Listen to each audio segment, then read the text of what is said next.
할렐루야. 오늘도 하나님의 은혜 가운데 나와서 또 예배를 통하여서 주님의 은혜와 평강을 사모하는 사랑하는 우리 모든 주의 권속들에게 이 시간에도 또 예배를 통하여서 말씀 통하여서 하나님이 우리 각자에게 주시는 세미한 음성 듣는 귀하고 복된 시간 되실 수 있기를 우리 주님의 이름으로 축복합니다. 오늘 설교의 제목은 상처 사명이 되다라는 말씀의 제목입니다. 우리 화면을 좀 띄워주시겠어요? 네. 상처 사명이 되다. 일본에 가면 그 깨진 그릇을 버리지 않고 다시 이제 붙이는 그런 오래된 전통 방식이 있다고 합니다. 깨진 그릇을 그냥 붙이는 것이 아니라 그 깨진 그 사이에 금가루에다가 오칠을 섞어서 깨진 그릇을 붙인다는 것이죠. 그 방식을 일본에서는 킨츠키라고 부른다고 합니다. 깨진 그릇을 지금 금가루에 오칠해가지고 붙인 겁니다. 정말 이쁘죠? 그냥 그릇보다 훨씬 더 이쁜 것 같습니다. 여러분, 그릇이 깨졌습니다. 보통이라면 그릇 깨지면 버려야 되죠. 그런데 이 깨진 자국을 감추는 것이 아닙니다. 오히려 그 깨어진 곳에 금가루를 넣어서 이어서 붙인다는 겁니다. 그럼 어떻게 됩니까? 그 금간 자리가 가장 빛나는 자리가 됩니다. 그래서 깨어지기 전보다 훨씬 더 비싸고 값진 그릇으로 다시 재탄생하게 된다는 것입니다. 어떻게 그럴 수 있을까요? 그리고 왜 그럴까요? 그 그릇은 단순히 그냥 부서진 그릇이 아니라, 단순히 그냥 깨어진 그릇이 아니라 상처를 품은 이야기를 품고 있고, 그리고 회복의 이야기를 담고 있는 특별한 그릇이 되기 때문에 그렇습니다. 여러분, 오늘 우리 인생도 여러분 그와 같습니다. 우리는 금간자리를 감추면서 살아가고 있습니다. 내 안에 있는 상처들 없던 일로 하고 싶습니다. 그리고 사람들에게 이야기하고 싶어 하지 않습니다. 굳이 내 안에 있는 상처들 끄집어내서 긁어부스럼 만들고 싶지 않습니다. 그래서 그것을 우리 안에 꼭꼭 감추어두면서 누구에게도 이야기하지 않습니다. 물론 그럴 수 있죠. 그리고 사람에게 그 상처를 드러내는 것, 무슨 의미가 있겠습니까? 무슨 이득이 있겠습니까? 우린 그래서 그것을 꼭꼭 감추어두고 드러내지 않습니다. 그런데 분명한 것은 우리 안에 그 상처들이 있는데, 이 상처는 그럼 그냥 두면 어느 날 뿅 하고 사라지는 것이 결코 아니라는 겁니다. 시간이 지나면 사라지겠지?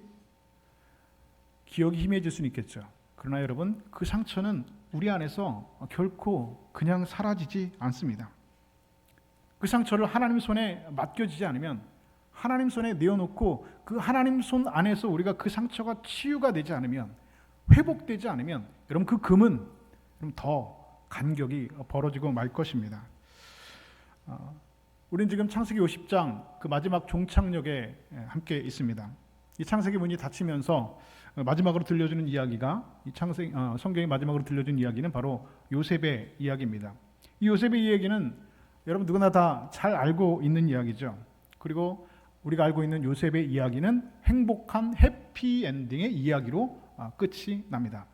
물론 처음에는 위기가 있었고 고비가 있었죠. 요셉의 인생이 어땠습니까? 형들에게 종으로 팔려서 애굽의 노예로 팔려갔습니다.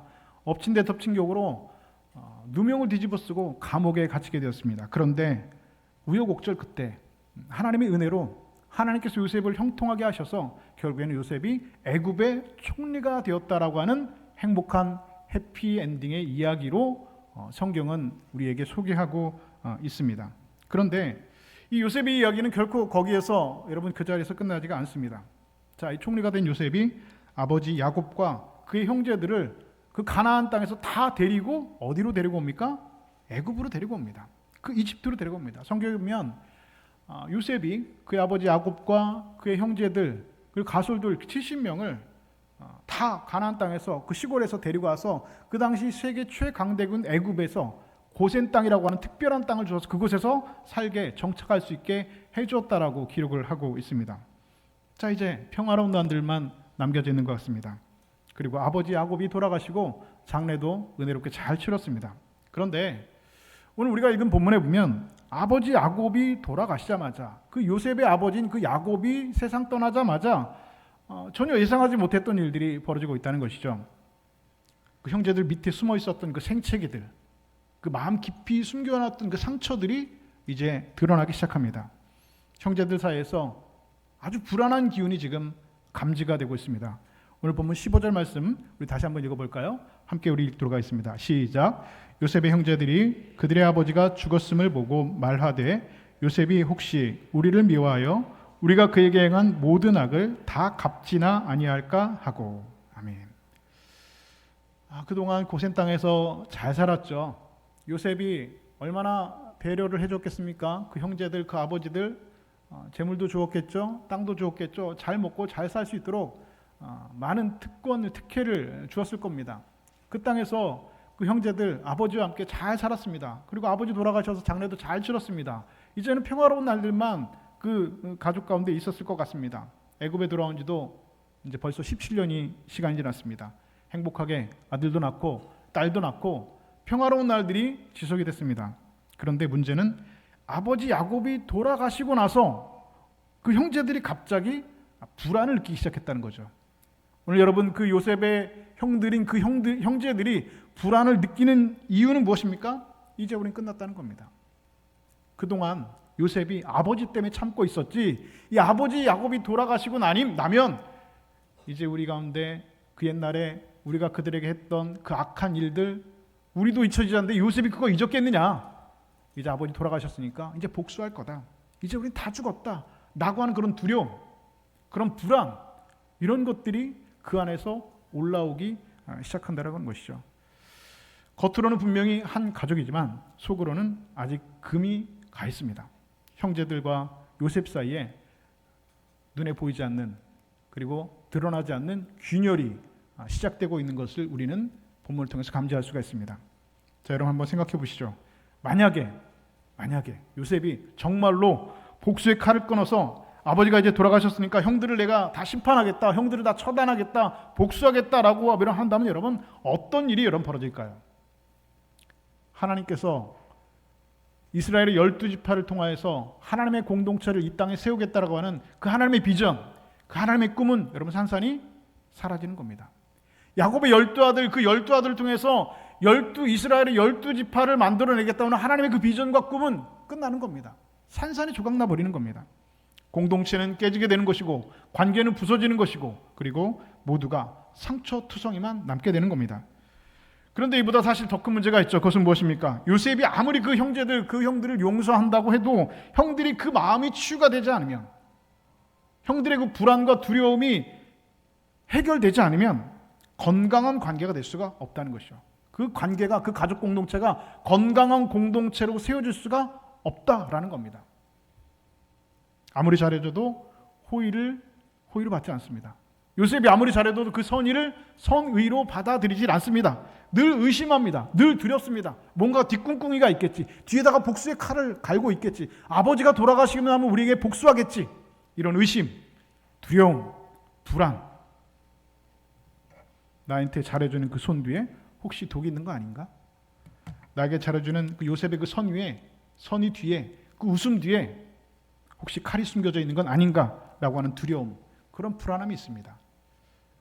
그런 두려움과 불안함은 여러분 무엇입니까? 그게 여러분 지옥이죠. 그런 두려움과 불안하게 산다고 여러분이 생각해 보십시오. 우리가 여러분 요셉의 형들의 입장이라고 생각해 보십시오. 어디에 사는 것입니까? 지옥에 사는 겁니다. 그 두려움과 그 불안함, 여러분 그것이 바로 지옥이죠. 그때 이 불안함과 두려움 가운데 있었던 이 형들이 어떤 방법을 선택하는가? 이 두려움에 잡혀있던 형들이 이 문제를 해결하기 위해서 어떤 일을 합니까? 어린 동생 요셉에게, 총리가 된 요셉에게 이런 이야기를 합니다. 오늘 보면 16절과 17절 말씀을 우리 다시 한 목소리 한번 읽어볼까요? 함께 했습니다. 시작. 요셉에게 말을 전하여 이르되 당신의 아버지가 돌아가시기 전에 명령하여 이르시기를 너희는 이같이 요셉에게 이르라. 내 형들이 내게 악을 행하였을지라도 이제 바라건대 그들의 허물과 죄를 용서하라 하셨나니 당신 아버지 하나님의 종들인 우리의 죄를 이제 용서하소서 하매. 아멘. 저는 이 구절을 읽다가 웃음이 나왔어요. 왜 웃음이 나왔냐면 여러분 성경 어디에도 야곱이 죽으면서 요셉의 형들에게 이런 유언을 했다, 이런 명령을 했다라는 기록이 없습니다. 만약에 야곱이 이런 유언을 하려면 요셉에게 직접 하지 왜 형들에게 이런 말을 하겠습니까? 그럴 필요가 없습니다. 그래서 이 성경의 주경 신학자들은 이 형들이 이 말을 무엇이라고 해석하느냐? 아마 이건 형들이 지어낸 얘기일 거다. 지어낸 얘기일 거다. 두려움 때문에, 그런 불안함 때문에 지어낸 얘기일 거다. 상식적으로 그렇잖아요. 여러분, 요셉, 그 야곱이 이런 얘기를 할 거면 직접 하지 뭘 형제들한테, 그 형들한테 뭐다로 이런 얘기를 하겠습니까? 복수가 두려운 겁니다. 요셉이 자기를 해칠까봐 아버지가 이런 유언을 남겼다고 하는 엉터리 말을 지금 만들어내고 있는 것이죠. 그런데 여러분, 그만큼 형들은 지금 두렵고 불안한 겁니다. 그런데 형들에게 이런 이야기를 들은 요셉의 반응은 이렇습니다. 17절 마지막 부분을 보니까 요셉이 이렇게 말합니다. 요셉이 그들이 그에게 하는 말을 들을 때 어떻게 했더라? 형들이 이런 말을 합니다. 아버지가 우리 용서하라고 했어. 아버지가 죽기 전에 이렇게 명령하셨으니까 이제 우리 용서해줘. 우리 살려줘. 요셉이 이 형들의 말을 들을 때 울었다는 겁니다. 왜 울었을까요? 무엇 때문에 여러분 요셉이 눈물을 흘렸을까요? 옛날 자신의 상처가 떠올랐을까요? 옛날 어렸을 때 형들이 자신을 구덩이에 가두고 자기를 노예로 팔아버렸던 그 어린 날의 상처가 다시 떠올랐기 때문일까요? 종으로 팔리던 날 또 억울한 누명을 뒤집어쓰고 감옥에 있었던 그 시절들이 다시 떠올랐기 때문에 여러분 울었을까요? 그렇지 않습니다.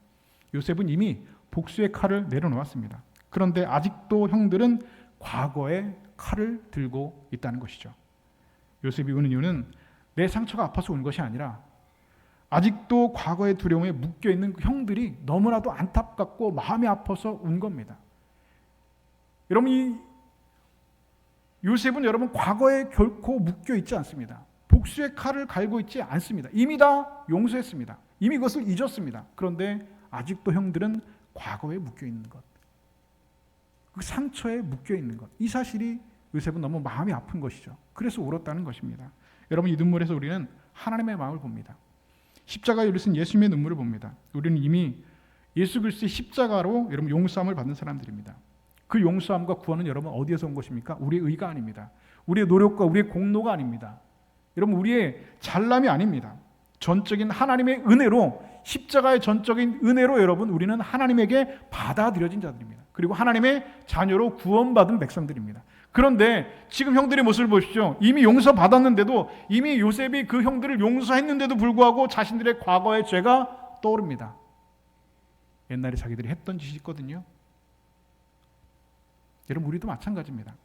하나님께 우리도 이미 받아들여지고, 우리 모두 다 하나님의 예수 그리스도의 십자가의 은혜 안에서 이미 다 우리의 죄가 용서받았는데도 매주일 목사가 사죄의 선을 하면서 그러므로 이제 그리스도 예수 안에 있는 자에게는 결코 정죄함이 없나니 라고 이야기하고 선포하고 아멘하면서도 돌아서고 나서 우리의 삶 가운데 어려운 일이 조금 생기면, 힘든 일이 조금 생기면, 내 비즈니스에 조금 꼬이는 일이 생기면, 내 삶 가운데서 복잡한 일이 생기면 우리 마음 가운데 떠오르는 생각들이 무엇입니까? 하나님께서 나 벌 주시는 거 아니야? 내가 지난주에 주일 빼먹고 놀러 갔더니 하나님께서 나 벌 주시는 거 아니야? 내가 하나님 앞에 이런 죄를 지었는데 하나님께서 나 벌 주시는 거 아니야? 라는 생각을 하고 있다는 것이죠. 여러분, 그런데 그런 두려움에 우리가 사로잡혀 있는 것은 결코 하나님의 뜻이 아닙니다. 여러분, 예수 그리스도의 구원의 은혜는 결코 취소되지 않습니다. 결코 여러분 되돌려지지 않습니다. 오늘 요셉의 눈물은 여러분 정죄가 아니라 자유의 눈물이었습니다. 요셉은 과거를 심판의 렌즈로 보지 않았습니다. 하나님의 섭리라고 하는 렌즈로 자신의 삶과 그 삶의 주변에서 일어나는 모든 현상들을 바라봤습니다. 심판의 렌즈로 세상과 형들과 사람들을 보는 것이 아니라 하나님의 섭리라고 하는 렌즈로 세상과 사람과 그 주변을 바라보고 있다는 것이죠. 여러분, 하나님은 우리의 과거를 들춰서 다시 정죄하는 분이 아니라 그 과거를 사용하여서 우리 가운데 더 큰 구원의 계획을 이루시는 하나님이심을 여러분 믿으실 수 있기를 주님의 이름으로 축복합니다. 그래서 우리는 두려움이 아니라 섭리를 붙들어야 됩니다. 그 섭리는 무엇입니까? 바로 예수 그리스도의 십자가, 그 사랑과 은혜와 섭리를 다시 한번 꼭 붙드시는 여러분 되실 수 있기를 주님의 이름으로 축복합니다. 그러면서 형들은 그 과거를 여전히 쥐고 놓지 못합니다. 18절에 보니까 동생 요셉에게 직접 찾아가서 형들이 이렇게 말을 했다고 기록합니다. 우리는 당신의 종입니다. 바짝 엎드리는 거죠. 요셉은 이미 그 모든 것에서 자유한 사람입니다. 이 모든 일들에 대해서 복수의 렌즈로 세상을 바라보는 것이 아니라, 심판의 렌즈로 형들을 바라보는 것이 아니라 하나님의 섭리라고 하는 렌즈 형들을 바라보니까 요셉은 그 안에서 자유하죠. 이미 용서했습니다. 이미 본인은 거기에 대해서 자유한 사람입니다. 과거에 묶여있지 않습니다. 그런데 형들은 아직도 그 과거에 묶여서 두려움에 떨면서 그 동생 앞에 바짝 엎드려서 우리가 당신의 종들입니다라고 엎드리고 있다는 것이죠. 지금 요셉의 가족 공동체가 이루 말할 수 없는 위기에 빠졌습니다. 어떻게 하면 좋을까요? 여기서 여러분 우리는 요셉의 말에 분명히 귀를 기울여야 합니다. 19절 말씀 이렇게 기록합니다. 우리 본문 19절 말씀 함께 읽을까요? 함께 있습니다. 시작. 요셉이 그들에게 이르되 두려워하지 마소서 내가 하나님을 대신하리이까. 아멘. 내가 하나님을 대신하리이까. 내가 어떻게 하나님을 대신하겠습니까? 여러분 이것이 요셉의 여러분 신앙입니다. 요셉이 여러분 신앙의 핵심입니다. 이것이 요셉이 지금까지 살아오게 한 요셉의 신앙의 위대한 고백이라고 하는 것이죠. 여러분 사실 솔직히 말해서 요셉이 복수한다고 해서 여러분 누가 뭐라고 할 사람 아무도 없습니다. 누가 뭐라고 하겠어요? 총리인데, 애굽의 총리인데, 당시 고대 근동의 여러분 최강대국인 그 애굽의 넘버 2입니다. 총리입니다. 그 사람이 복수하겠다고 하는데 여러분 누가 모르면 그 요셉의 복수를 막을 수가 있겠습니까? 충분히 형들은 잘못했고 죄를 지었고 그 죄는 여러분 사라지지 않았습니다. 그런데 보세요. 충분히 심판할 수 있는 능력이 요셉에게 있습니다. 그 자리도 그에게 있습니다. 권한도 있고 분명한 명분도 요셉은 가지고 있습니다. 그런데 요셉은 말합니다. 내가 하나님을 대신하리까. 무슨 말입니까? 난 하나님을 대신할 수 없다는 겁니다. 나는 그렇게 하지 않겠다라는 말입니다. 내가 얼마든지 형들에게 복수할 수 있고 내 권한과 내 능력과 내 자리와 명분을 가지고 내 이 복수의 칼날로 형들을 심판할 수 있지만 나는 그렇게 안 하겠다는 겁니다. 왜요? 그건 하나님의 일이다. 그건 나의 일이 아니라 하나님께서 하실 일이다. 나는 그저 내 자리에서 하나님의 일들을 하나님의 뜻을 수행하겠다라고 하는 위대한 믿음의 고백이라고 하는 것이죠. 그럼 이것이 오늘 요셉의 신앙 고백입니다. 어떤 신앙 고백입니까? 복수는 나의 영역이 아니라 하나님의 영역이다. 심판은 나의 영역이 아니라 하나님의 영역이다. 과거를 해석하는 일도 하나님의 영역이다. 여러분, 나는 그저 하나님의 뜻을 따라 살아갈 뿐입니다라고 하는 고백. 여러분, 요셉이 이렇게 고백하니까 어떤 일이 생깁니까? 오해가 하나씩 풀리기 시작합니다. 이 억압의 사슬이 풀려지고 문제가 이제 해결될 기미가 보이게 되는 거죠. 여러분, 오늘 이 사건을 보면서 우리 인생에 일어난 일을, 우리 인생에 일어난 모든 일들 가운데 우리도 그 사건과 그 상황과 그 사람을 바라볼 때 우리가 어떤 렌즈를 가지고 어떤 관점을 가지고 그 사건을 바라보고 해석하느냐 하는 것은 여러분 우리 인생에서 매우 중요한 문제가 되어집니다. 어떤 관점으로 볼 것인가? 어떤 관점? 여러분 영어로 우리가 비전 많이 하죠. 하나님의 비전. 여러분 비전이 뭡니까? 비전이 여러분 관점이란 뜻입니다. 어떤 관점을 가지고 사건을 바라보느냐, 어떤 관점을 가지고 내 인생에 일어난 일들은 이벤트들을 바라보느냐, 어떤 관점을 가지고 그 사람을 바라보고 어떤 관점을 가지고 내 주변에 일어난 사건들을 바라보고 해석하느냐, 이것이 여러분 우리에게 중요한 것입니다. 인간적인 관점으로 본다면 요셉은 여러분 복수해야 됩니다.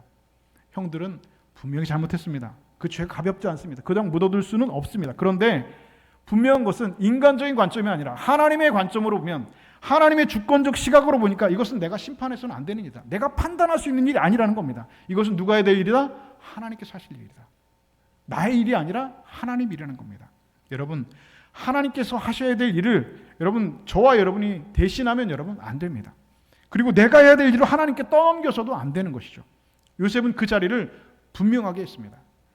하나님은 하나님이 하셔야 될 일이 있고 나는 내가 해야 될 일이 있는 겁니다. 요셉은 그 자리를 오늘 너무나 명확하게 알고 분명히 하고 있죠. 그리고 거기서 멈추는 것이 아니라 한 걸음 더 요셉은 앞으로 나아갑니다. 20절 말씀 계속해서 함께 볼까요? 20절 말씀 있습니다. 시작.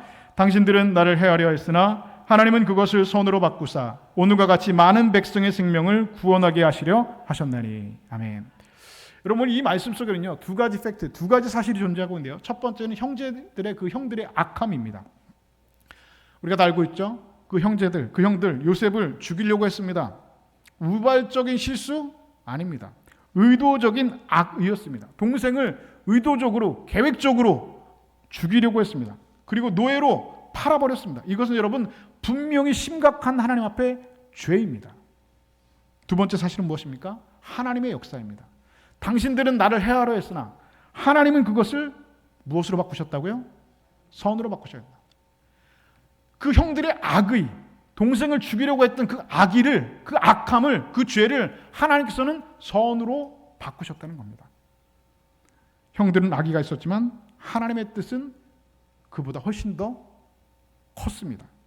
사람은 헤아려 했지만 하나님은 살리려고 하셨습니다. 여러분, 이것이 요셉의 신앙의 고백이죠. 하나님은 악을 선으로 바꾸시는 분입니다. 하나님은 상처를 사명으로 바꾸시는 분입니다. 하나님은 눈물을 축복으로 바꾸시는 분입니다. 사랑하는 여러분, 오늘 여러분들에게 일어나는 고통스러운 일, 억울한 일, 배신의 상처, 여러분 그것을 여러분 그냥 붙들고 있지 마십시오. 그것을 여러분 하나님 앞에 맡기셔야 됩니다. 내가 붙들고 있다고 해서 시간이 지난다고 해결되는 것이 아니에요. 내 안에 꼭꼭 눌러서 감춰져 있는 그 과거의 상처들에 묶여서 앞으로 나아가지 못하고 하나님의 관점과 하나님의 시선으로 세상을 바라보고 해석하지 못한다고 한다면 우리는 여러분 과거에 묶여 살 수밖에 없습니다. 하나님 앞에 맡기는 겁니다. 하나님 그것을 버리시지 않습니다. 하나님 오히려 그것을 사용하십니다. 그리고 그 자리에서 우리가 보지 못한 더 큰 구원의 역사를 이루어 가시는 분입니다. 여기서 우리가 발견할 수 있는 것은 무엇입니까? 바로 하나님의 섭리라고 하는 것이죠. 하나님의 섭리. 여러분, 섭리라는 것이 무엇입니까? 하나님께서 이 모든 것을 바꾸실 수 있다는 것을 믿는 겁니다. 다시 말해서 하나님께서는 이 모든 악의를, 이 모든 죄를, 형제들의 이런 모든 악의를 해하려고 했던 그 악함을 선으로 바꾸실 수 있다라고 하는 사실을 믿는 것이 여러분 섭리 신앙이라는 거예요. 요셉이 이집트에 노예로 팔려가지 않았다면, 누명 뒤지고 감옥 안 들어갔더라면 어떻게 여러분 요셉이 이집트 총리가 될 수 있었을까요?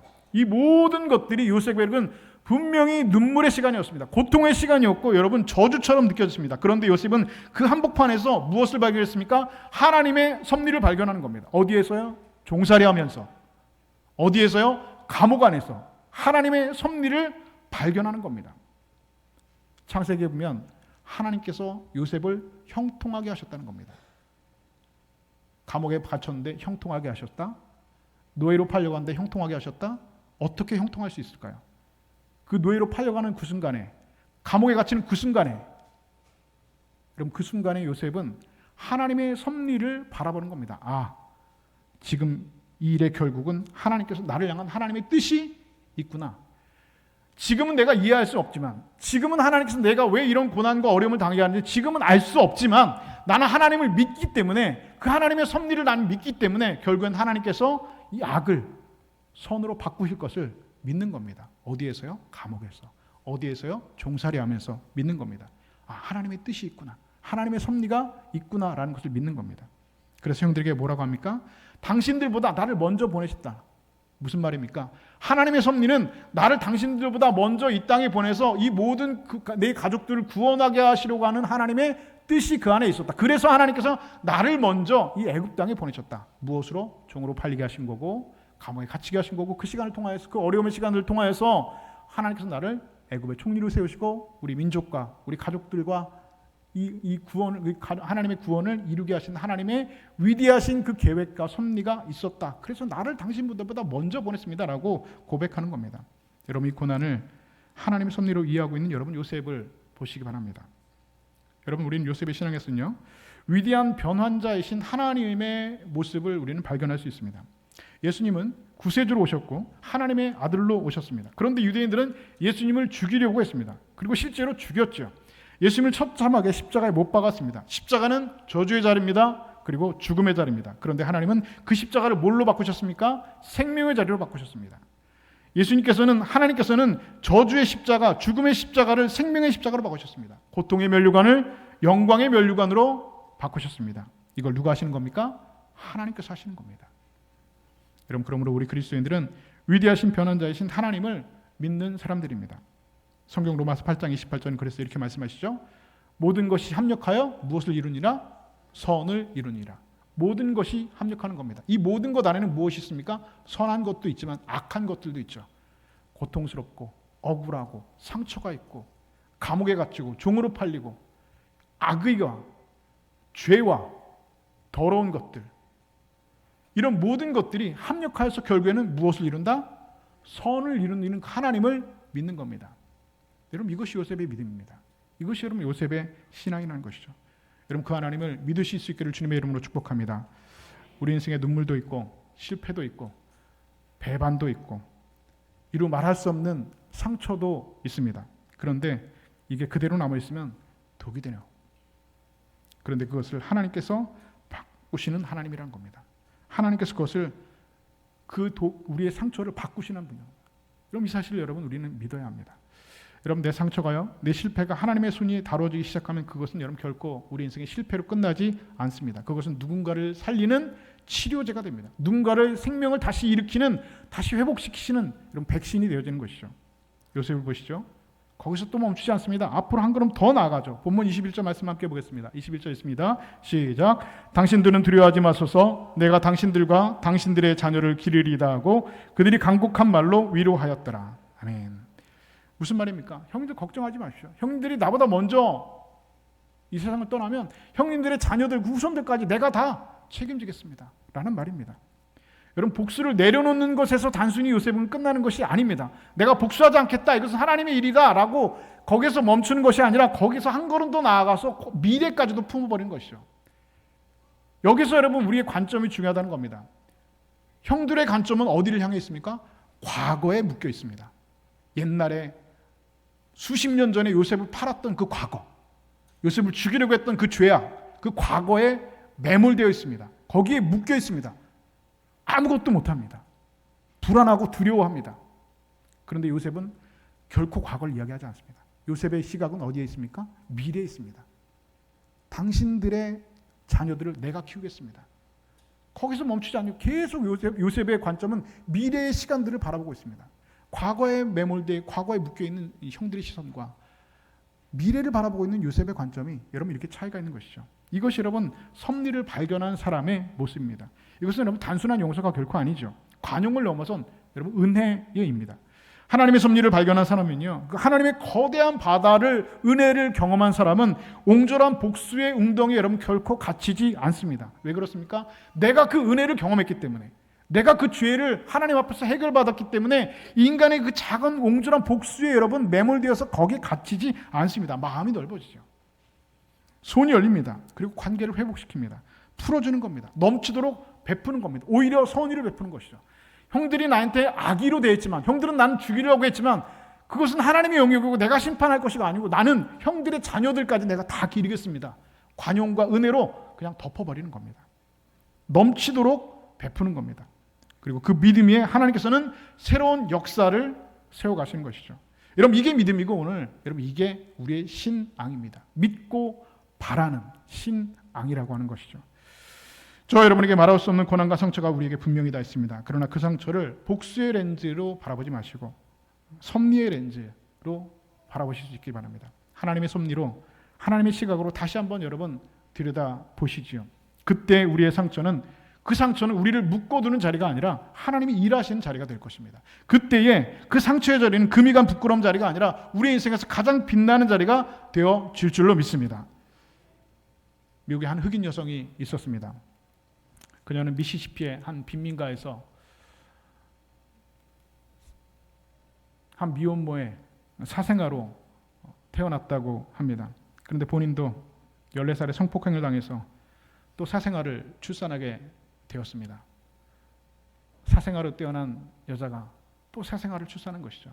그런데 불행하게도 그 태어난 아기가 2주 만에 죽고 말았습니다. 아무것도 의지할 수 없던 그녀가 마약 중독자로 10대를 보내면서 아주 어려운 시절을 보내게 되었습니다. 곁길로 가기 쉬운 그런 암울하면서도 불운한 거를 가지고 있으면서도 그녀는 열심히 그의 삶을 살아냈습니다. 과거에 매몰되지 않고 미래를 향하여서 달려가고 그리고 미래를 바라봤습니다. 그리고 1999년 타임즈가 뽑은 세계에서 가장 영향력 있는 100인 중에 한 명으로 그의 이름을 타임즈의 정면 표지에 얼굴을 비쳤습니다. 그녀 이름 우리가 다 잘 알고 있는 오프라 윈프리라고 하는 여인입니다. 여러분도 알고 계시죠? 이 오프라 윈프리는 타임즈의 1999년 그녀의 얼굴이 표지 사진으로 기재된 이후에도 5번이나 타임즈의 얼굴이 커버에 실리게 되었습니다. 그것은 흑인 여성으로는 최다 많이 그 표지 모델이 된 기록이라고 합니다. 그녀의 자서전이 있습니다. 한국명으로는 이것이 사명이다라고 하는 책으로 발간되는데 원제목은 What I Know for Sure, 다시 말해서 내가 확실하게 알고 있는 것이라는 제목의 자서전입니다. 그 자서전에서 그녀는 4가지 사명에 대해서 이렇게 기록을 하고 있습니다. 그 4가지 사명은 이렇게 기록합니다. 첫째, 남보다 더 가졌다는 것은 축복이 아니라 사명이다. 남보다 아파하는 것이 있다면 그것은 고통이 아니라 사명이다. 남보다 설레는 꿈이 있다면 그것은 망상이 아니라 사명이다. 남보다 부담되는 것이 있다면 그것은 사명이다. 그럼 그녀는 가난과 아픔 속에서 자라났지만 그녀는 자신에게 인생에 닥친 모든 것을 자신의 인생의 사명으로 받아들인 겁니다. 자신이 지우고 싶은 과거도, 지금 자기가 누리고 있는 그 부유함도 인생의 사명으로 여기는 겁니다. 요셉이 여러분 오늘 그 시각을 가진 것이죠. 그래서 그의 상처가 회복되어서 사명으로 바뀌었습니다. 오늘 설교의 제목처럼 상처가 그의 사명이 된 것이죠. 나의 상처를 통해서 누군가를 구원시키려 하는 하나님의 뜻을 그가 발견하는 겁니다. 그랬더니 그의 상처는 사명이 되었습니다. 어떤 사명입니까? 가족들과 그의 민족을 구원하는 사명으로 다시 태어나게 되는 겁니다. 사랑하는 여러분, 여러분의 인생의 금이 간 자리는 여러분 어디입니까? 오늘 여러분의 마음속 한 구석에 잘 숨겨져 있는 인생의 금이 간 자리가 어디인지 한번 생각해 보시죠. 지우고 싶은 과거, 생각하면 여전히 고통스러운 그런 기억들, 여러분 그 자리를 여러분 지금 어떻게 여러분은 다루고 계십니까? 그 상처를 여전히 품고 계십니까? 아니면 하나님 그 상처를 하나님 앞에 내어놓고 여러분 맡기시고 계십니까?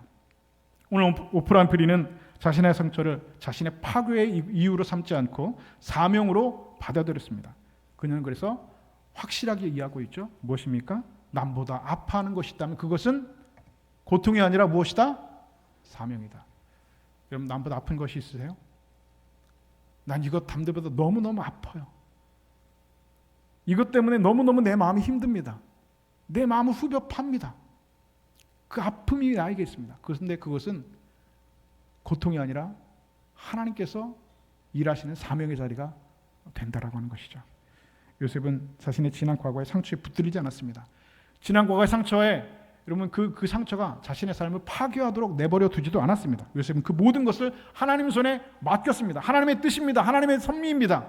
당신들은 나를 헤아려 했으나 하나님 그것을 선으로 바꾸사 오늘과 같이 많은 백성의 생명을 구원하려 하시려 하셨나니라고 그 섭리의 신앙을 하나님 앞에 위대한 신앙의 고백으로 나아가는 겁니다. 그리고 하나님 손에 들려진 요셉의 그 상처는 한 가족을 살리고 민족을 살리는 위대한 사명으로 여러분 다시 태어날 수 있게 된 겁니다.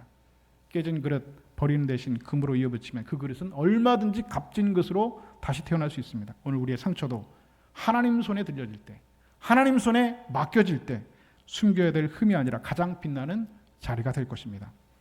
여러분 그 상처를 오늘도 여전히 붙들고 계시겠습니까? 아니면 하나님 손에 드리겠습니까? 여러분 그 상처를 여러분 스스로 붙들고 있지 마십시오.